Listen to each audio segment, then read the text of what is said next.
Halo Sabreke, apa kabar kalian semua? Balik lagi tentunya sama Bang Kim di sini. Di mana lagi kalau bukan di channel Kaum Review. Kali ini Bang Kim akan melanjutkan cerita manhwa yang berjudul Kehidupan di Balik Dinding part ke-6, yang dimana di akhir part 5 kita diperlihatkan oleh sosok Xiaoshu yang sedang menemani para tentara bayaran yang ingin menuju Gunung Jing, yang kita semua belum diberitahu apa maksud dan tujuan dari para tentara menuju Gunung Jing tersebut. Oke lah, nggak usah lama-lama, kita flashbacknya. Bagi yang penasaran, tonton aja part sebelumnya. Tenang aja, udah Bang Kim sediain di playlist. Buat kalian buru subrek, yang belum subrek cepet subrek. Juga tinggalin like dan komentar kalian, karena kita akan langsung masuk ke dalam ceritanya. Chapter diawali dengan memperlihatkan sosok Xiaoshu di dalam hutan yang gelap dan berjalan sendirian. Dia rupanya masih penasaran tentang apa yang terjadi pada pemandu sebelumnya yang tewas di sungai.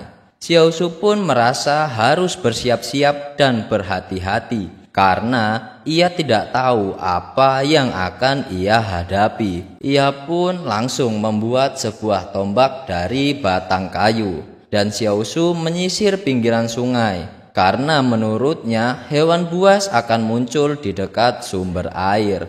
Setelah berjalan beberapa saat, Xiaoshu tidak merasa ada yang aneh dengan sungai tersebut. Ia pun berpikir mungkin pemandu sebelumnya diserang oleh beberapa ikan air tawar karnivora. Karena memiliki pengalaman survival yang bagus, Xiaoshu menjadikan ratu rayap dan sarangnya untuk menjadi umpan. Dan Xiaoshu pun melemparkan umpan tadi ke dalam sungai. Setelah melempar umpan, ia pun bersiap dengan tombak runcingnya. Terlihat ikan besar dengan gigi yang runcing melahap umpan yang dilemparkan oleh Xiaoshu. Xiaoshu pun berhasil menangkap ikan besar tersebut menggunakan tombaknya. Ia pun menarik ikan itu ke atas daratan. Setelah Xiaoshu berhasil mendapatkan ikan itu, Xiaoshu pun pergi dengan sangat terburu-buru, karena ia merasa jika darah dari ikan itu mengandung sesuatu hal yang menakutkan. Ikan yang didapatkannya tadi akhirnya dibakar nih guys. Tapi saat dia membakar, muncullah quest baru yang berisikan bahwa dia harus membagikan hal-hal baik kepada orang lain. Mungkin hal baik di sini bagi-bagi ikan kali ya guys. Xiaoshu pun berjalan menghampiri mereka. Salah satu dari mereka pun bertanya, "Apa kau mau berbagi ikan itu pada kami?" Lalu tiba-tiba Xiaoshu balik nih guys. Ia pun berkata, "Apa yang kau pikirkan? Aku cuma mau kalian melihatnya. Aku hanya membagikan kebahagiaanku." Emang kocak nih Xiaoshu. Dah ya gitu doang, questnya selesai. Anjir, gitu doang selesai. Lalu Xiaoshu berbalik lagi. Ia akan memberikan ikan itu jika mereka mau menukarkannya dengan 3 botol air minum. Dan para tentara pun setuju. Ikan yang Xiaoshu berikan menjadi rebutan para tentara tersebut. Setelah Xiaoshu memberikan ikan itu kepada mereka, tiba-tiba Xiaoshu ditodong pistol oleh seseorang, yang ternyata itu adalah Xinyu, dan perempuan yang memiliki skill menembak sempurna. Namun Xiaoshu hanya memberikan 2 gigitan saja. Mereka berdua pun menerima apa yang dikatakan oleh Xiaoshu. Setelah itu Xinyu berkata kepada Xiaoshu jika dia tidak akan memakan makanan yang diberikan secara gratis. Kemudian Xinyu memberikan Xiaoshu sebuah coklat, namun dia hanya memberinya 2 gigitan. Seperti tidak heran dengan kelakuan Xiaoshu, Ia pun memakan semua coklat dengan satu gigitan. Dan Xiao Su berkata, "Kau masih berhutang satu gigitan kepadaku." Terlihat perempuan yang memiliki skill hebat itu menaburi sesuatu di atas ikan yang mereka bakar. Xiao Su yang melihat gadis itu berpikir, apa semua gadis di Stronghold secantik dia? Dan tiba-tiba gadis itu langsung melahap ikan besar tersebut. Xiao Su pun terkaget dan berkata, "Ikanku, bukankah kau ini wanita? Tidak bisakah kamu sedikit lebih ramah?" ucap Xiao Su. Pada keesokan harinya, Xiao Su yang tiba-tiba memiliki perasaan aneh dengan tulang ikan yang ia buang di hutan. Ia pun melihat tepat di mana ia membuang tulang ikan tersebut.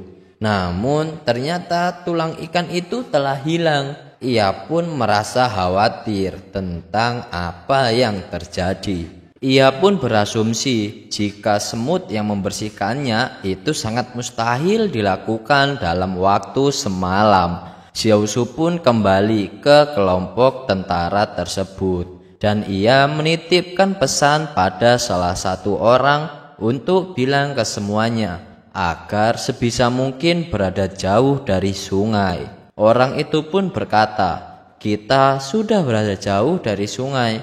Selain itu, bukankah ikan satu-satunya hal yang ada di sungai? Terus apa yang harus kita takutkan?" Setelah itu mereka pun melanjutkan perjalanannya. Seorang supir pun terlihat kaget tentang apa yang ada di depan mereka. Ternyata yang ada di depan mereka adalah seekor rusa merah dewasa. Gile, gedenya udah ngelebihin mobil yang mereka bawa, guys. Para tentara itu pun turun dari mobilnya dan bersiap untuk menembak rusa tersebut.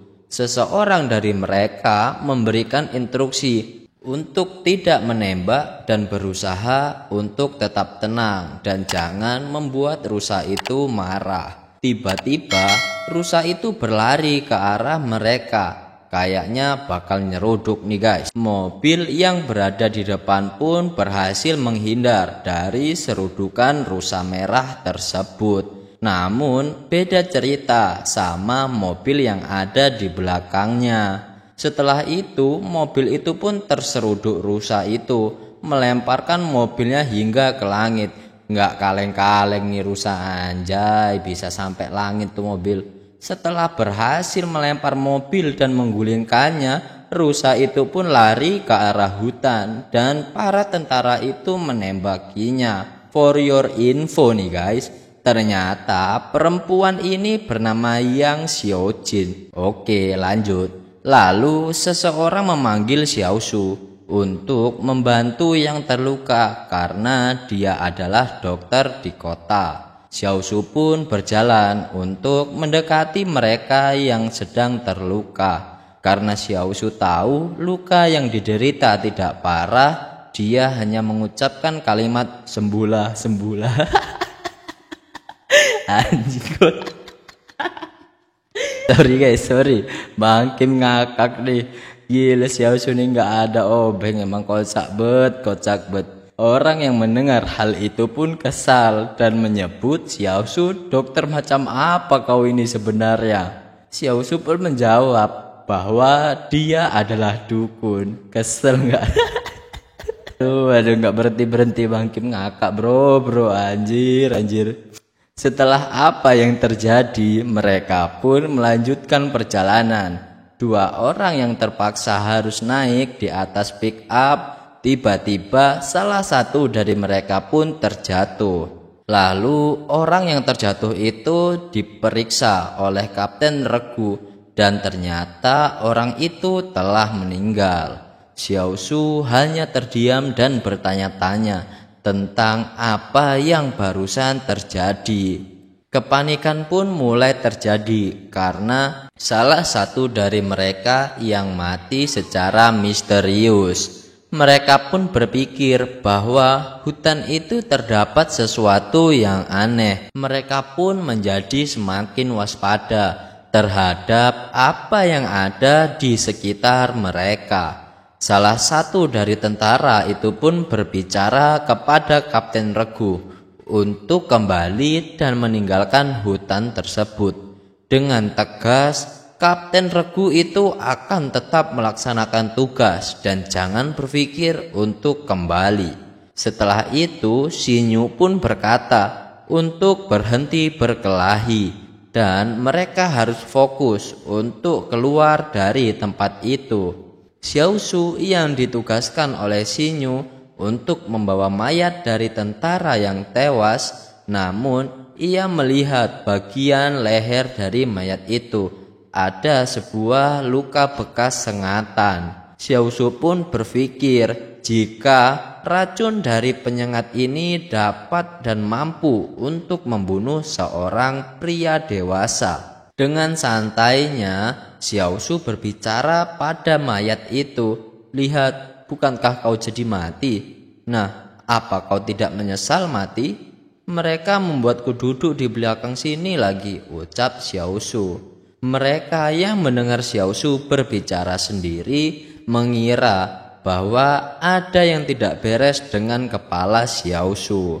Mereka yang ada di sana mulai merasa panas karena sudah mendekati Gunung Merapi yang masih aktif. Sesampainya mereka di dekat sebuah bukit batu, terlihat sebuah tulisan yang sangat besar yang bertuliskan, "Yang hidup tidak boleh masuk." Kapten itu berkata kepada Xiaoshu siapa yang mengukir tulisan seperti itu.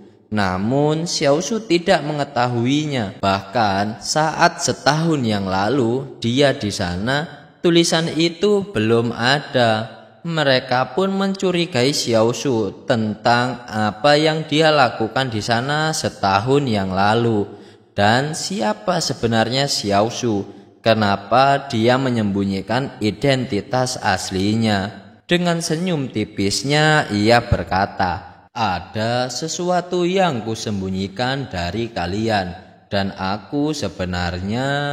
Dengan wajah sok meyakinkan ia menjawab, "Keturunan naga." Bangke emang MC satu ini. Dengan menodongkan pistol, kapten itu bertanya kepada Xiaoshu, "Kau harus memberikan penjelasan. Kenapa kau pergi kemari dan siapa yang mengukir tulisan itu?" Dengan wajah santainya dan mengangkat kedua tangannya, Xiaoshu menjawab, "Tempat di mana tulisan itu terukir sangat tinggi, dan tinggiku jika aku tidak memindahkan batu besar dan berdiri di atasnya, aku tidak akan bisa menulis dengan setinggi itu." Seorang pun berteriak kepada Xiaoshu bahwa dia belum mengatakan mengapa kau pernah di sini. Xiaoshu pun menjelaskan bahwa setahun yang lalu ia dikejar oleh sekawanan serigala. Kawanan itu mengejarku sampai kemari. Lelaki itu masih tidak percaya jika seorang anak kecil dapat selamat dari kejaran sekawanan serigala. Xiaoshu pun menjelaskan bahwa waktu itu yang sebenarnya menjadi target bukanlah dirinya, karena dia hanya sekedar kebetulan ada di sana dan dia berlari ke dalam hutan karena panik. Tapi aku tidak menyangka bahwa serigala itu benar-benar mengejarku.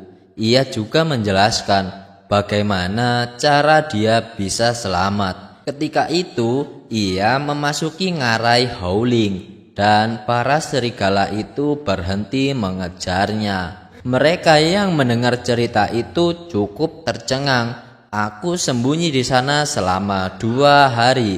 Setelah mereka pergi, aku pun keluar. Aku tidak benar-benar tahu bagian dalam tempat ini, ucap Xiaoshu menjelaskan. Tiba-tiba Xiaoshu berbicara tentang kekuatan supranatural. Dan sang kapten berteriak, "Diam, itu rahasia militer." Setelah mereka berdebat cukup lama, terdengar suara aneh yang berasal dari belakang mobil pick-up yang membawa logistik mereka. Mereka pun dengan perlahan dan berhati-hati menuju ke arah sumber suara. Dan duar. Mereka menembaki sesuatu yang ada di belakang mobil logistik itu. Namun yang mereka tembaki tadi hanyalah seekor tikus yang mau mencuri makanan. Namun mereka dibuat kaget karena mayat yang berada di belakang mobil menghilang tiba-tiba. Pria itu menunjuk Xiao Su dan menanyakan jika yang terakhir bersama mayat itu adalah Xiao Su. Xiao Su hanya menjawab jika dia sungguh tidak tahu kapan mayat itu menghilang. Dalam hati Xiao Su, ia berpikir pria normal dengan berat 70-80 kilo, bagaimana ia bisa menghilang tanpa ada suara. Lagi-lagi pria ini meminta kepada Kapten Regu untuk kembali karena keadaan terlalu berbahaya. Setelah itu, Ketua Regu meminta semua untuk berkumpul dan berdiskusi untuk memutuskan tindakan apa yang akan mereka ambil selanjutnya. Setelah mereka berkumpul, sang kapten berbicara jika yang ada di ngarai sangat berbahaya. Bahkan pengguna kemampuan supranatural pun kesulitan dalam menghadapi hal tersebut. Menurutnya, di sisi lain ada juga bahaya yang tersembunyi di dalam hutan, seperti kematian rekan timnya yang misterius dan mayatnya yang menghilang secara tiba-tiba dan belum terpecahkan. Sinyu menanggapi apa yang dikatakan oleh Kapten Regu bahwa meskipun hutan berbahaya, itu takkan membunuh mereka semua. Namun ia juga tidak bisa memastikan tentang bahaya yang mengintai di ngarai tersebut. Ketika mereka semua sedang berbicara, Xiao Su merasa ada yang tidak beres dengan apa yang ada di belakangnya. Ternyata yang Xiao Su lihat adalah seekor serigala. Xiao Su pun memberitahu kepada mereka bahwa ada kawanan serigala yang akan menyerang mereka. Xiao Su juga menyuruh mereka untuk masuk ke dalam ngarai. Jika kalian tidak masuk ke dalam ngarai, kalian akan mati sekarang, ucap Xiao Su. Xiao Su pun mengambil tikus yang mati di belakang bak mobil itu. Dengan sangat cepat, serigala itu mulai menyerang mereka. Namun, satu persatu dari mereka terkena serangan. Pada saat Xiao Su mengambil tikus itu, tiba-tiba ada seekor serigala di belakangnya. Seketika serigala itu akan menerkam Xiao Su, ia langsung melompat keluar dari bak mobil. Terlihat seseorang mencoba masuk ke dalam mobil, namun dihalangi oleh seorang pria, dan pria itu menyuruh sopir untuk melajukan mobilnya dan meninggalkan pria tadi. Pria yang ditinggalkan pun langsung disergap oleh seekor serigala. Xiao Su berusaha mengejar mobil itu. Tiba-tiba berhentilah sebuah mobil dan ternyata itu adalah Xiao Jin dan menyuruh Xiao Su untuk naik ke dalam mobil. Xiao Su pun sempat terdiam dan berpikir. Ia menodongkan senjatanya pada supir hanya untuk menyelamatkannya. Terlalu lama berpikir, Xiao Su pun ditodong pistol oleh Xiao Jin. Setelah dikejar oleh serigala, mereka pun sampai di dalam ngarai. Terlihat kawanan serigala itu mulai balik meninggalkan ngarai. Kira-kira apa yang para serigala ini takutin sampai nggak mau masuk ke dalam ngarai? Mereka pun berhasil selamat dari kejaran kawanan serigala. Seseorang bertanya kepada Xiao Su, untuk apa tikus itu? Dengan santainya Xiao Su menjawab, untuk makan. Semua makanan kita ada di truk pick up, tapi sekarang itu sudah tidak ada. Apa yang bisa kita makan kecuali tikus ini, ucap Xiao Su. Mendengar apa yang dikatakan oleh Xiao Su, mereka pun merasa ingin muntah. Namun berbeda dengan Xinyu, ia memberikan sebuah pisau kepada Xiao Shu dan menancapkannya pada tikus itu.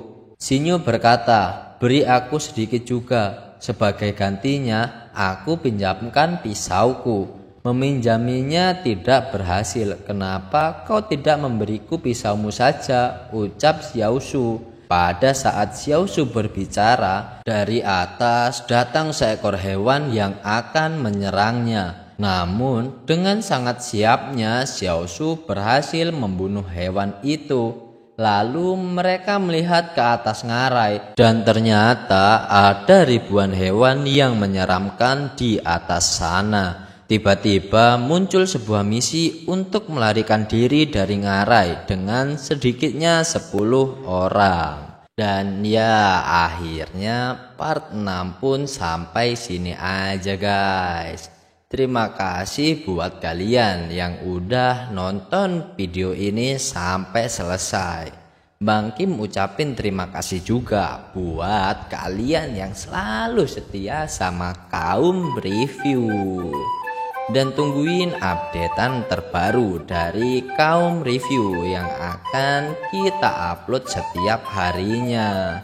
Dan jangan lupa juga nih, buat kalian yang belum subrek, silahkan dipencetlah tombol subreknya. Juga like dan komentar kalian. Bang Kim pamit, sampai jumpa di video-video selanjutnya. See you and bye-bye.